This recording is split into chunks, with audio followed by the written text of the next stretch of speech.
I don't know who needs to hear this, but skinny shaming and fat shaming are literally not even close to being the same thing. Hello and welcome. Thank you so much for joining me today. My name is Katie, and for those of you who don't know me, I used to weigh 360 pounds, and I've lost 180 pounds and kept it off for years now. And on this channel, we will discuss weight loss, weight maintenance, nonsense I see online about body positivity and fat acceptance, my experiences with all of that, and well, anything else I feel like talking about. So if that sounds like something you're interested in, please go ahead and hit that subscribe button down below, and let's get into today's video. So today I have a TikTok from our friend to the channel, Michelle Platty, and she's got some thoughts on body shaming. So I figure we'll go ahead and watch this together, and I'll give you my reactions along the way. I don't know who needs to hear this, but skinny shaming and fat shaming are literally not even close to being the same thing. Okay, so on one hand, fat shaming is body shaming, and on the other hand, skinny shaming is body shaming. So, genuinely curious how they're literally not even close to the same thing. So, let's see what she has to say about this. I honestly don't even know really where this narrative came from. I think it's just because sometimes people want to feel included when the conversation's not about them, but maybe that's just me. I don't know. Don't get me wrong, body shaming is obviously wrong in general. It's seriously such a big difference from like being told to eat a cheeseburger versus like actually being treated differently in society. Because Okay, so if a skinny person gets told to eat a cheeseburger and the fat person gets told to eat a salad, how is that not the same thing? And this is not me condoning any of these actions by any imagination, but I still don't really understand whatsoever how there could be a difference. Especially in the way she has already set this up, in the idea that the skinny shaming is going to come in the form of being told to eat a cheeseburger, as opposed to fat people being treated differently in society. So far, I'm still pretty confused, so hopefully she will clarify this for us. because of your body. Like, it's just a completely different thing. There's no two ways about it. For example, if you're a skinny person, like super skinny, gets told to eat a cheeseburger all the time, like whatever. Okay, is that the only example that our friend can think of, is just eat a cheeseburger? Because I have to be honest, at least personally, I heard much worse than that. I absolutely did, especially when I was at my thinnest. I've watched family members hear much worse than that. And I think that it's very clear to me at this point, I don't believe our friend has actually gone through skinny shaming. So I don't think she would actually understand what this feels like or what it could actually look like or sound like for people. Because eat a cheeseburger, yeah, I get it. That's pretty innocuous. But I've heard much worse. Just plain and simple. I have heard much worse. The one that I've heard more than any, and I don't necessarily consider this one worse, but the one I've heard more than any is skinny mini. I don't know what that is, if people just like it because it rhymes or whatever, but skinny mini, oh my God, skinny mini, skinny mini, skinny mini. That's the one I heard so often that when people started trying to tell me that even as a compliment, I was just like, no, please don't.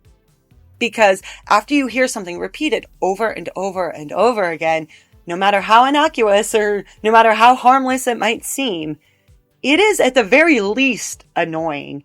And I don't know, all I could think of is growing up. I have 3 older siblings, right?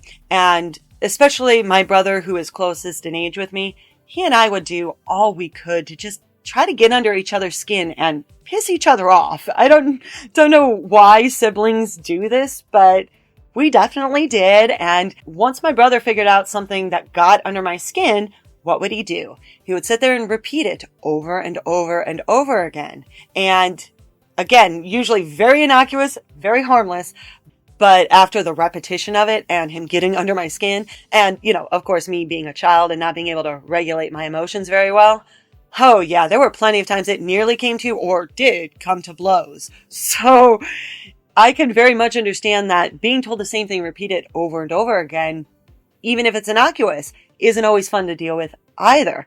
But that being said, eat a cheeseburger is relatively tame as to what skinny shaming can actually look like. So yeah, we've got eat a cheeseburger, skinny mini. And then I would also get questioned all the time, how much more weight do you think you need to lose? And I mean, I started getting those questions like 100 pounds down, not even close to a healthy weight or a goal weight, but just even 100 pounds down, people would start questioning that. Or let's see what else. Oh, this one's always fun. At my previous job, the last job I ever worked at the gas station overnights, I had a fair amount of customers that just tried to get, well, a little too involved in my life at a certain point. And I had a few people questioning me about losing weight. So when I first started, I was about where I am now, about 180 pounds roughly. And then over the course of me working there for a few years and being up on my feet and having a much more active lifestyle than I had previously when I was, popping out babies, I lost another 30 to 35 pounds while I was there. And so it was a noticeable enough difference that I had customers ask me about it. And when I would explain to them that I was doing it naturally through diet and exercise, as I had done through all of my journey to that point, I had a lot of people start to question my methods or tell me that I was lying about them, that I must have had weight loss surgery or must be on medication or something like that, and that there was absolutely no way that I could have achieved these results naturally. So not only was that a slap in the face, but just also patently false. And they didn't want to listen to me. And one of those customers took it so far that she went to my store manager during the day and made an accusation that I was on illicit substances.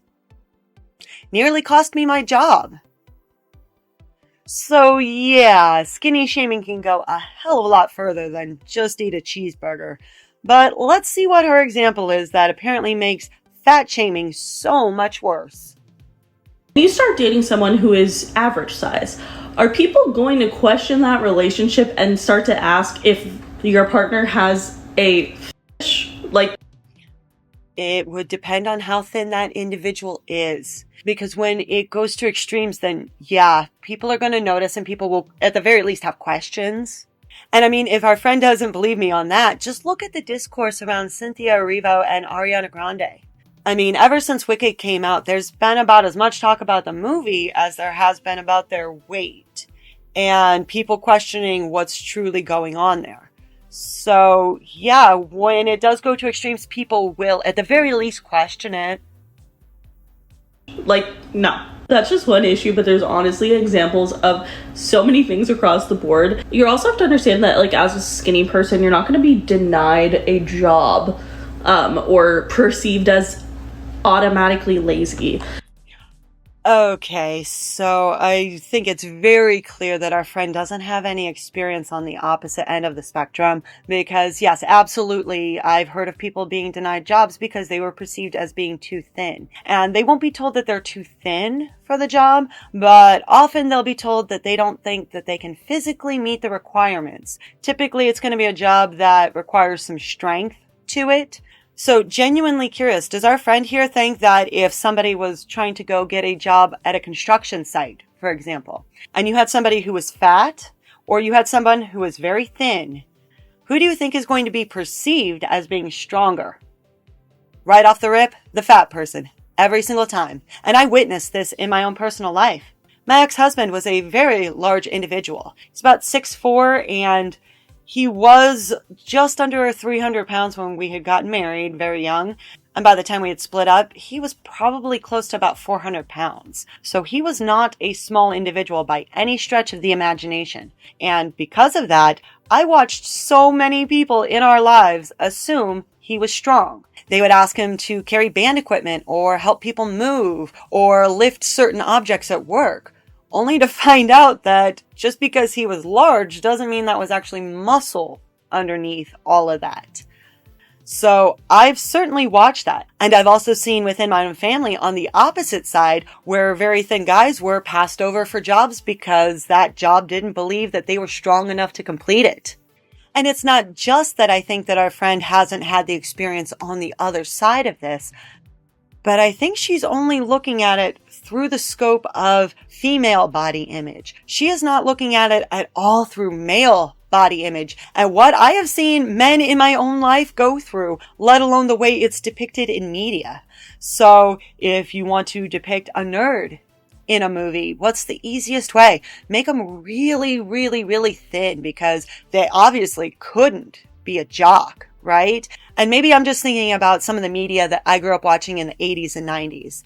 And if you saw a man that was very thin, I mean, they were called all sorts of names back then. But alas, the girly man is a formidable opponent. That's right, but hear me now and believe me later. We can easily crush girly men like grapes. That's right, and make a nice dry white wine. A lot of them would allude to the man being a lot more effeminate than other men. Somehow that they weren't as masculine as the other men because they were so thin. And I mean, that still persists to this day. What is the quote ideal male body type? Well, I mean, quite frankly, it's going to obviously depend on who you ask, let's be fair. But I think it's very clear that, at least within Hollywood, it's the superhero body type. That has seemingly become the new standard for so many movie roles. And that's not a thin or skinny man by any stretch. And I gotta say, of all of the examples that she could list, I really would have liked to have heard more than one. Because to me, it just sounds like she already has her mind made up that fat shaming is worse than skinny shaming, and she can't conceive of any notion where skinny shaming would be any worse than just go eat a cheeseburger. And don't get me wrong, I obviously think body shaming in any capacity is horrible. Telling someone that they're way too skinny or too fat or anything, like just commenting on people's bodies, let's just stop doing that. I will say it really annoys me when I try to talk about how hard it is to be a fat person in society, and I have people in my comments being like, well, being too fat is just as bad as if you're too skinny, and I'm like, that's just not true. It's okay, but it is. Body shaming is body shaming. And she was almost there. She was so close. She was about to run into the point like a brick wall. Once again, par for the course for these movements, I gotta say. But she was on the right track. She really was. That body shaming is body shaming. And then she immediately disqualifies it by saying, but I don't want to hear that skinny shaming is as bad as fat shaming. So, which is it? Is body shaming bad just all around and we shouldn't comment on people's body in these ways? Or is somehow skinny shaming acceptable? Like, the moment she adds that disqualifier, she has negated everything that she has said. And the things that she was saying right there that, yeah, we probably shouldn't comment on people's bodies and we shouldn't shame people for their bodies one way or another. Yeah, I can wholeheartedly agree with that.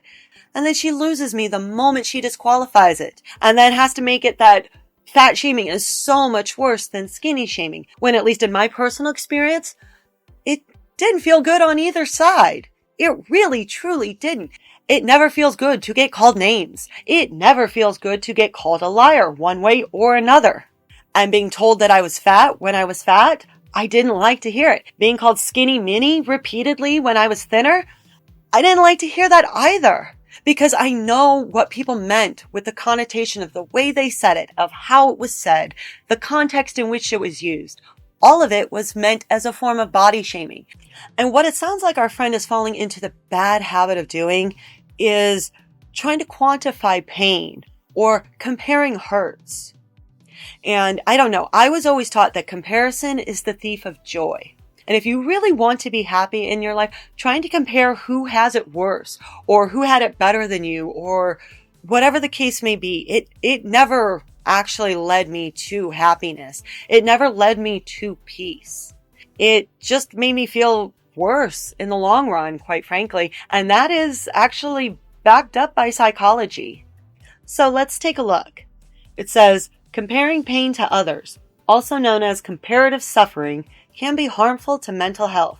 It can make people feel like their pain is less or more than others, but it doesn't mean that one person's pain is better or worse than another. Why comparing pain can be harmful? It can make people forget that others have feelings too. It can lead to frustration and saying something out of frustration. It can minimize what someone is feeling. I have to be honest, that sounds exactly like what our friend is doing.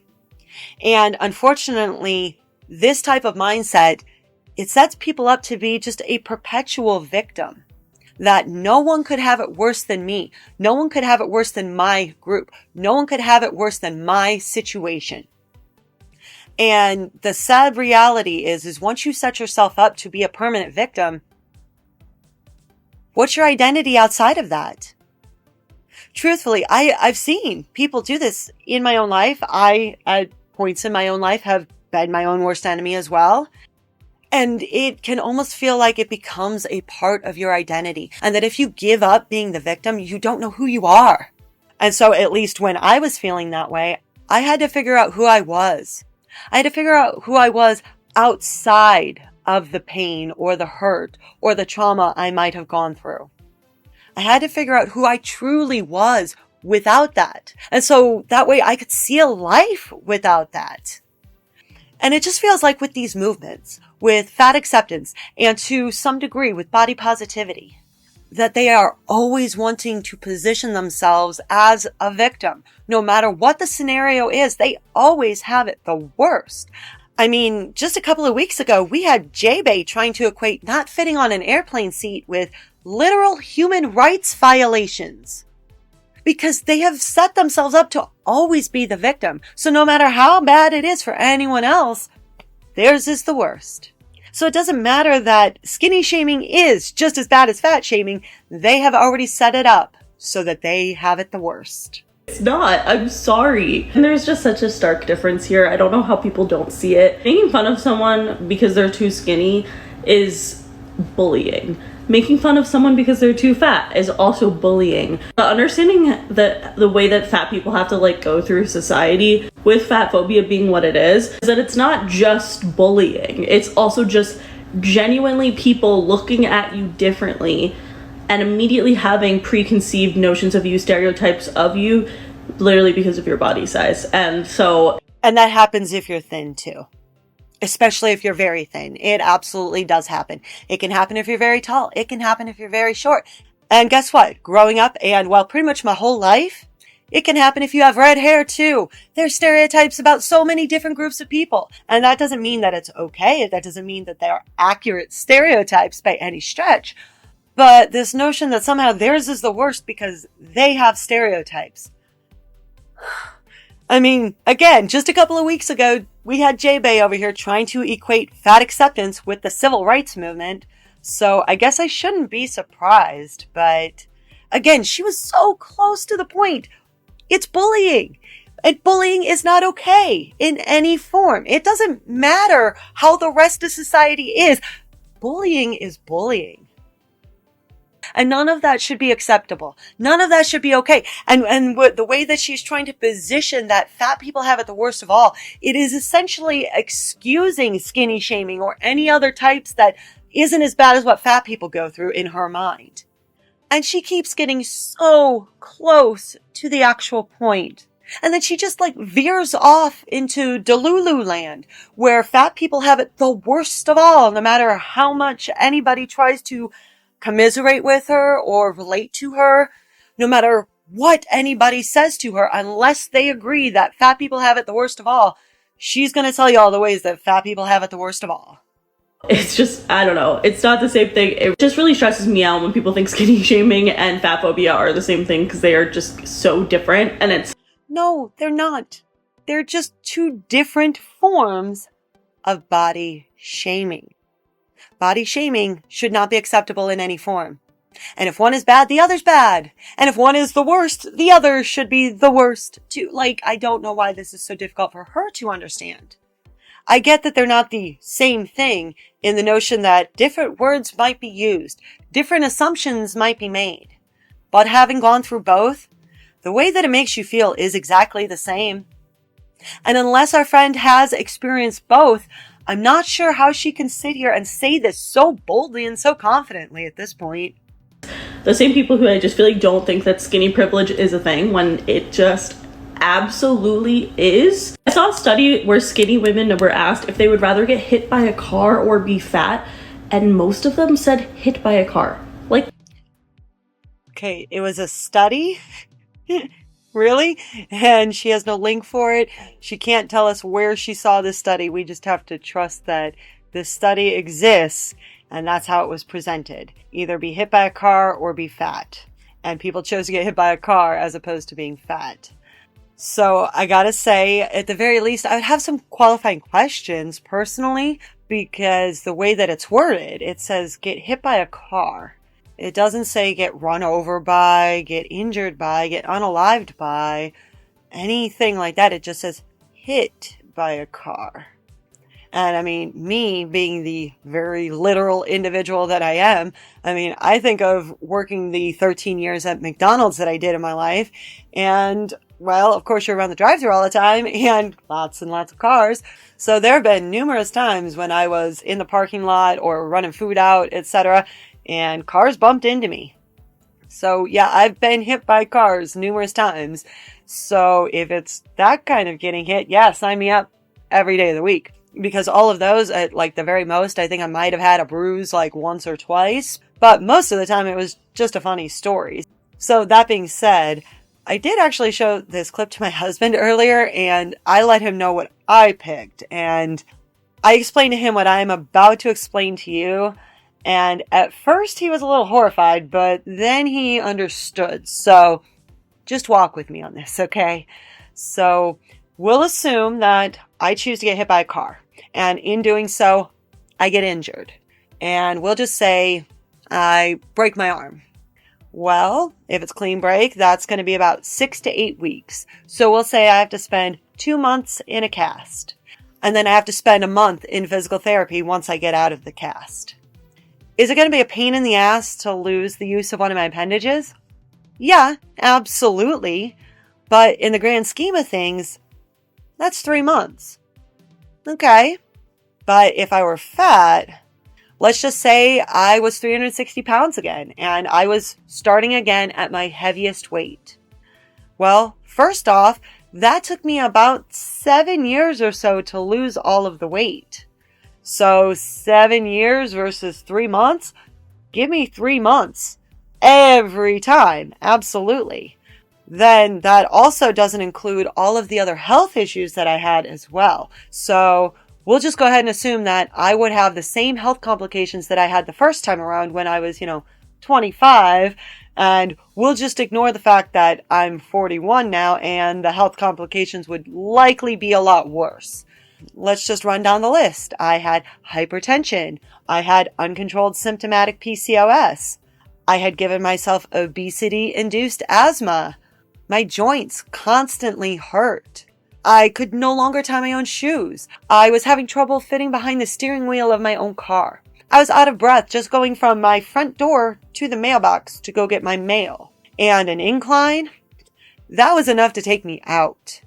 Oh, and yeah, don't forget, pre-diabetes. I was pre-diabetic too, so, that's kind of important. So again, we're just going to assume that I'm going to have the same complications as I did previously, and I'm not going to have anything worse.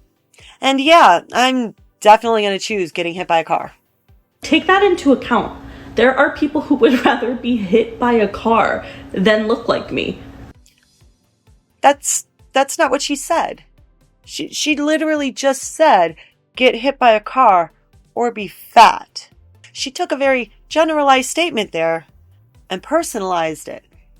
Took that to mean that if we didn't want to be fat, then that means we don't want to look like her? I mean, I have short hair and she has long hair.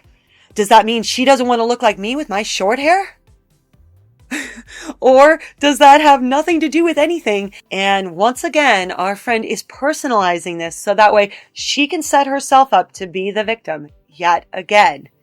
This study, if we assume that it exists and it exists the way that it was presented by her, I'm certain they did not ask, do you want to get hit by a car or do you want to look like our friend here? Because that's not even how she presented it just like 2 sentences ago. So it is very clear to me that she is just intent on positioning herself as a victim and taking a very generalized statement and then personalizing it. And if we're going to circle back to those stereotypes I was talking about, there's so many stereotypes about redheads. I mean, I have to be honest, I just laugh at them. If it doesn't apply to me, I don't have to own it. I don't have to personalize it if it doesn't apply to me at all. I can laugh about it and just go, hey, that's kind of silly, or that's a bit ridiculous. And if people want to think that about me, I guess that's on them. And I move about my day. So I think it's very telling that she took that and personalized it and said that we don't want to look like her, where I seriously doubt that was a choice in the study.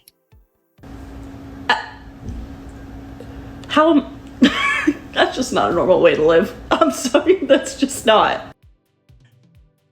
And I do agree with her on that.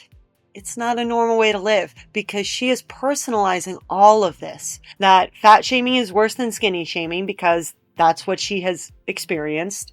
That if you don't wish to be fat, you don't want to look like her. And it's all in an effort to try to position fat people as the perpetual victims. And the sad thing is unfortunately for most people, once they position themselves in that light, it's really hard to get yourself out of that. It just is. Because again, I have done this to myself. I have watched others in my life do this. And at least from my own personal experience, it becomes very difficult to see a life in which you are not the victim. It becomes very difficult to figure out who you are beyond that. And you identify so much with being a victim that you lose sight of who you truly are. I can tell you that you can bring yourself back from it. It does take a lot of work. And in many cases, you might need to go get some help with that. And that's totally okay.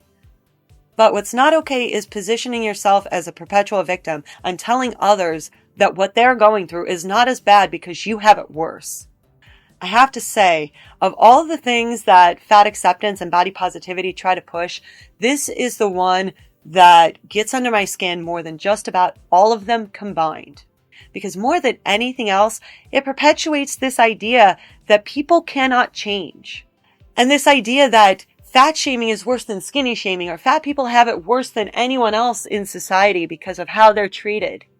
It leads to a mindset in which people cannot find their way out from that because they're unable to see themselves in any other light. And it's not just our friend here. How many people have we watched within these spaces paint themselves into a corner with the style of content they've created? They talk about body positivity or fat acceptance so much that when they do actually have a change of opinion or a change of heart, we see how this movement reacts to them. They'll sit there and make statements like, well, you're just dead to me. Because they're always trying to keep people in this perpetual victim mindset. And no matter how bad the bullying or the skinny shaming or anything else might be, they're always going to have it worse because they're fat. Where personally, I am so glad that I figured out who I am beyond being a victim. And not just in the realm of weight loss, so many instances in my life. I am so glad that I have figured out who I am as an individual and that I was able to get the help that I needed in doing so with that. And so I do hold on to a lot of hope that those within these movements or those that follow these movements, that they will come to the light and see that there is more to life than just being a victim. But maybe that's just me. Let me know down in the comments below. What do you think? I'm genuinely curious and I love reading all of your responses. That is where we will leave things today. I thank you so much for joining me.